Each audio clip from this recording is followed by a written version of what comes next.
hey guys के मैले यो जुनीमा यत्तिको कपाल बनाउन सक्छु र सो हेलो एन्ड नमस्ते एभ्रिवान स्वागत छ हजुरलाई मेरो मिनी ब्लगमा आई होप हजुर पनि सन्चै हुनुहुन्छ होला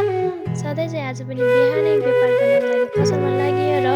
व्यापार सँगसँगै मलाई चाहिँ रमाइलो साथसाथै मेरो कपालको नि एकदम एकदम चिन्ता लागिरहेको थियो मलाई चाहिँ यत्तिको कपाल मनपर्छ तर मेरो कपाल भने यत्तिको ठुटा छ कि ठुटा पुरै ठुटा पुरै केयर नगरे भने केयर नि गरेको छु तर पनि ठुटाइ छ यो कपाल कसको भन्नुहुन्छ भने यो कपाल चाहिँ यी नानीको हो